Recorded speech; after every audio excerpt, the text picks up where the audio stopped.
Hey everybody, I'm Dan Murrell. You might know me from yelling about 90s TV shows on the internet, or throwing random charts in your face, or getting into an argument with the disembodied social media account of a John Travolta movie. Well, now I'm here with my own channel on YouTube, and I think I'm doing something a little different. A dude in his 30s talking about movies in front of some shelves. It's truly groundbreaking.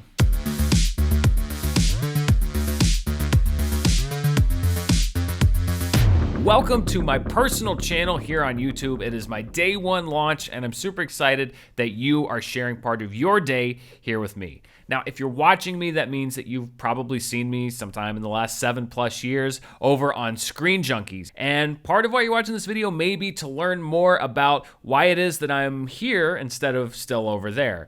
I do want to go into that a little bit. I talked about it when I announced that I was leaving and also on my last day, but a lot of people still have some questions. So first and foremost, what I want to say is there's no tea that's going to be spilled here today. First of all, I don't drink tea. I drink Diet Coke. That's my caffeine drink of choice. But I'm not going to be spilling any Diet Coke here today, at least not on purpose. I'm kind of clumsy because I honestly love everyone over at Screen Junkies. Choosing to leave them and start this channel was probably the hardest decision that I ever made in my life. So why did I choose to do that? Well, there's a lot of different reasons. First and foremost is that, as you may or may not know, Screen Junkies was bought a couple of years ago by a company named FANDOM. And FANDOM is a huge company. They are building a global brand. And the thing to keep in mind is, if FANDOM hadn't bought Screen Junkies, we would have been in the same position as our friends at Smosh and Clever and so many other amazing channels when Defy Media went out of business literally overnight. Would someone have bought Screen Junkies if that had happened? Maybe, but I don't know if they would have kept the team together.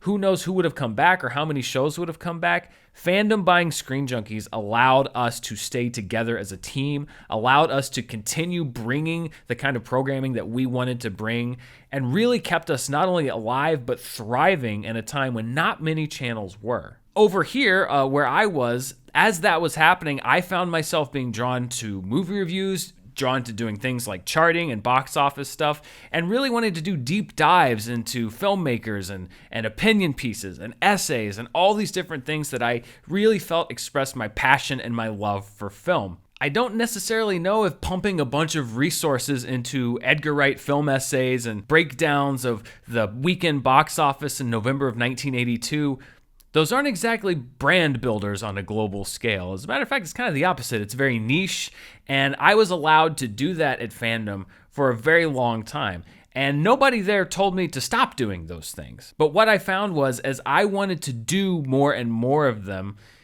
it wasn't exactly on the same path as the company was. What I first wanted to work out was some kind of an agreement where I could stay with FANDOM and work on things like these small side projects that I was interested in that FANDOM wasn't interested in on my own time. But the thinking there was, and I understand this thinking, that if you have a band, but then one of the members in the band also has a solo act, then a lot of the questions stop being about the band and start being about, is the band breaking up? What's going on with the band? Why is this guy doing his own band? What's happening?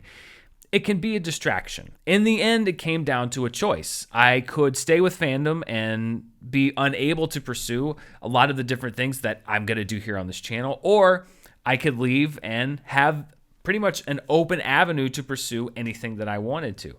And the decision wasn't just difficult because I'm leaving a steady job, I'm leaving a steady income, I'm leaving a team that I've worked with for many, many, many years. It was the fact that I love working with everyone over at Screen Junkies, and I will always support everything that they do.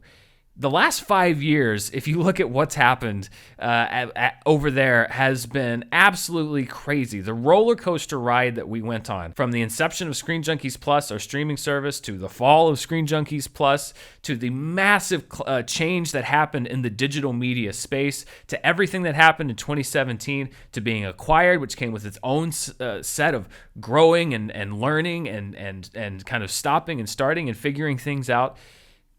Through it all, we stayed together. So I know the inclination may be to point fingers and wonder about this, that, or the other thing, but the fact of the matter is that I still love Screen Junkies, and I wish them luck, and I will be on their side always. Of course, doing this in the middle of a global pandemic wasn't exactly part of the plan, but we're just going to roll with it. So what exactly is it that I'm going to do on this channel? I mean, I talk about limitless possibilities, but we might want to narrow it down just a little bit. Well, first and foremost, the role that I really have found myself enjoying the most in the last few years is that of a critic. So reviews are going to be a big part of this channel. Of course, as I mentioned, unpredictably, there really aren't a lot of movies coming out right now. So we're going to have to improvise a little bit more even than I was planning to when it comes to reviews. I can tell you the first review that's going to come out is my review of PICARD. If you know anything about me, you probably know like 3 things. It's I wear a hat, I wear glasses, and I love Star Trek. So the first review that I'm gonna run right here on the channel is a review of the series PICARD later this week. But I also wanna know what you think. Do you want me to go to 2020 movies that I didn't review yet, like Sonic the Hedgehog and Bad Boys for Life, stuff that we can watch at home now? Do you wanna see reviews of older movies? Let me know, because we're gonna kind of be playing jazz on these reviews for a bit until the movie release schedule picks up again. Probably the number one question that I got when I mentioned that I was moving to my own channel is, Dan, are the charts going to come with you?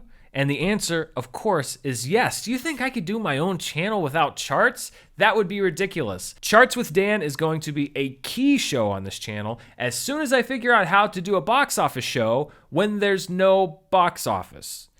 Another thing that I really enjoy doing that I haven't done a lot of is video essays. I did one when I was still at Screen Junkies about Jurassic Park versus Jurassic World, and it's something that I really love doing and something that people also seem to enjoy. I have that time now, and it's something I very much look forward to doing. There are a couple that I already have in the works. I have one about Edgar Wright and The World's End and why I think that's a great movie. I also have a series that I'm looking at about movies that I think are perfect. Again, any suggestions that you'd want to see me do a detailed video essay on, let me know, because I love doing them. I can't wait to start. It's not going to be as regular as things like reviews and charts and stuff like that, but I'm definitely going to do them more regularly than I have been because I think they're really fun and can actually be educational and really reach out to a lot of people. I also have 2 or 3 really exciting things in the works that I can't talk about just yet. I don't mean to tease you, but there's just some things that I can't really discuss right now because we're working out a few last details, but you're going to hear about that stuff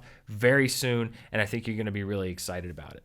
Other than that, it's kind of fair game. I could do a 90-Day Fiancé show. Maybe I learn how to cook. Maybe I go back to Northern California and visit that ghost house again that I'm almost entirely sure resulted in a haunting. It may not have happened yet, but I know it's going to. All of that stuff is a possibility, and I'm excited about being able to explore a lot of these avenues that might have seemed like I couldn't do that before because, is that the wisest way to spend my time? Right now, anything that's not sitting on the couch watching, as I mentioned, 90 Day Fiancé, is a pretty wise investment of my time. So I look forward to bringing you stuff like that. And again, if you have any crazy ideas, let me know. I want to build this channel with you. I want us both to get a lot out of what we're doing. And part of that is hearing what you like and what you'd like to see and what you enjoy. In addition to launching this channel, I'm also launching on Patreon today. It's not going to take anything away from this channel, but if you want to go even deeper, then I think you're going to enjoy what I have to offer on Patreon. I'm not going to go over everything. If you want to go check that out, you can right now. It's at patreon.com/Dan Murrell. But the one thing that I will tease is that on Patreon, you will find the return of my monthly movie club, something I've been wanting to bring back for a really long time, and I'm really excited to have the opportunity to do that. So if you want to learn more about that, you can go check me out on patreon.com/Dan Murrell right now. Now, I know I've thrown a lot of information at you, so one thing that I'm going to do later this week on Wednesday is to host a live AMA, Ask Murrell Anything, where you can ask me anything about the channels, about the launch, about the future, about programming, etc. I'm going to be announcing the time over on Twitter, at MurrellDan. I'll also have the link ready here on the channel if you're a subscriber, so make sure to hit that bell so that you're notified when that's going to happen. I'm excited to answer your questions. So to wrap up, I kind of want to explain my philosophy behind this channel. And the question that I always challenged myself and others with when creating something new is, why us or why me? Because let's face it, there are a lot of channels out there that look like this and that look like this that you can go to. And the answer that I really have is, I love movies. I love them down to the very last scrap of celluloid. I love watching them. I love talking about them. I love finding new ones that I've never seen. I love revisiting old ones. And I love sharing that information with other people. And that's what the gift of this channel and really the last 7 years of my career has been. I mentioned before that I like Star Trek. This is, to me, the final frontier. I have the expanse of the cinematic universe in front of me. I think this is a really fun opportunity to dive deep into the world of film, all kinds of films, and have a great time as we discover it together. I appreciate you watching this video. I hope to see you watching many, many more videos. This is the beginning of a new adventure. Thanks for coming along.